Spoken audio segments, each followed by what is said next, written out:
Good morning. I'm Harley Schlanger from the LaRouche Organization with your daily video update for August 13th, 2025. Well, we're in the midst of the countdown to the upcoming summit between Presidents Putin and Trump taking place in Alaska on Friday. There are lots of moving parts going in all different directions. So I'm going to try and situate the most important developments so that you can have a confident sense when you organize people as to what to tell them is necessary to ensure that we have peace as opposed to a prelude to a continuing war. Now, we put forward a pathway to peace, a lasting peace, which is based on a LaRouchian solution. That is collaboration in a series of great projects which will benefit both nations. In particular, a specific project, a link under the Bering Strait of Russia and the United States, a Bering Strait tunnel. This is part of a major infrastructure incentive for peace because it serves the interests of both nations for increased trade, for collaboration and resource development in the Arctic, connecting Russia and the United States, as well as connecting Eurasia with the Americas.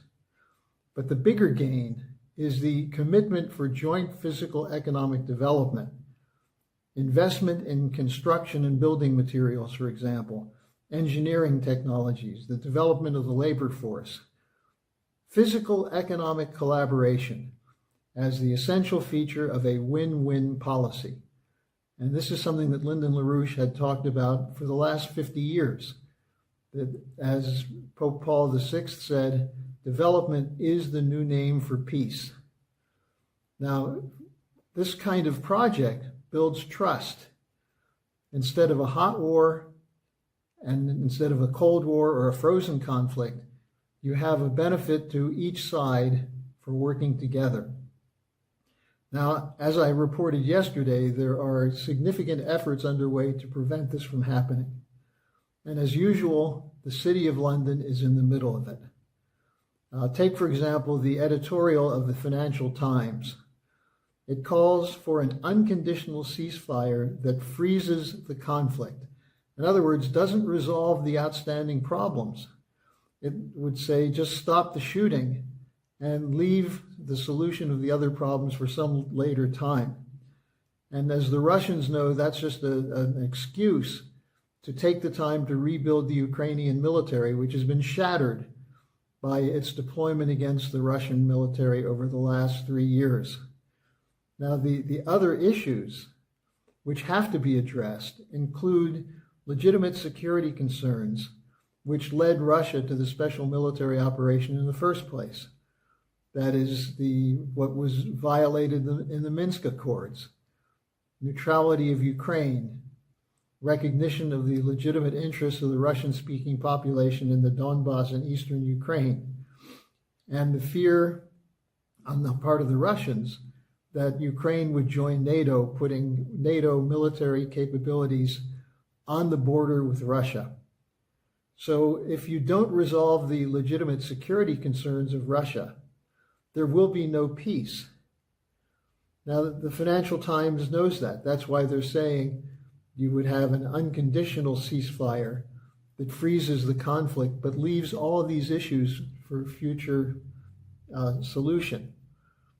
Now, the foreign policy correspondent of the Financial Times, Gideon Rachman, said that if there is an agreement between Trump and Putin that accepts Putin's preconditions, this will be a modern-day Munich, since Zelensky is not there. A reference to the famous appeasement by Neville Chamberlain of the Nazis in 1938. Now, the New York Times, of course, chipped in, as they always do, going back to the old standard, accusing the Russians of hacking U.S. court system documents to get access to sealed documents. Well, that's why the Tulsi Gabbard Commission or declassification is so important, because the lie of Russian hacking as the centerpiece of an intervention in Western politics has been discredited, and yet it still pops up at every opportunity when there's an expectation that you could trigger a U.S.-Russian confrontation. Now, today at 10 a.m. Eastern Time, so for many of you, as soon as you've seen this update, there will be a dialogue between Helga Zepp-LaRouche and Larry Johnson. Larry, many of you know, is a former CIA operative, a policy analyst. He's seen on Judge Napolitano and throughout the internet. And he'll be talking about, with Helga, the collapse of the Ukrainian military and the Ukrainian state, the idea that why peace with mutual security guarantees is best for both nations. Now, another intelligence expert who weighed in on this is Jacques Beau, the retired Swiss intelligence agent, who attacked the dishonesty of the European nations who are watching their Ukraine project against Russia collapse and are responding to that collapse by insisting that Zelensky be present at the meetings between Trump and Putin. And Zelensky, of course, would be there as a disruptor. There are also reports coming out of the danger of a false flag provocation to disrupt the summit. Now, while all of this is building toward Friday, the other significant hotspot remains Gaza and Israel as a whole. And given the hostile reaction worldwide to Netanyahu's announcement that Israel will take Gaza City militarily, there are some senior military and intelligence figures in Israel warning it will isolate Israel, that it doesn't serve the interests of Israel. Well, the question is, will Netanyahu plunge ahead with this? Now, I've just put together a report in the last days of a coup plan that's underway in Israel, centered around the ultra-Orthodox Messianic faction associated with Rabbi Zvi Yehuda Kook, who is the former chief rabbi of Israel. And these are a grouping in the Jewish population which is moving against the secular state of Israel to set up a theocracy. And they've infiltrated the army, the intelligence services, government positions. For them, it's preordained that a final conflict is coming. They welcome the fight with Iran. They welcome the Gaza situation.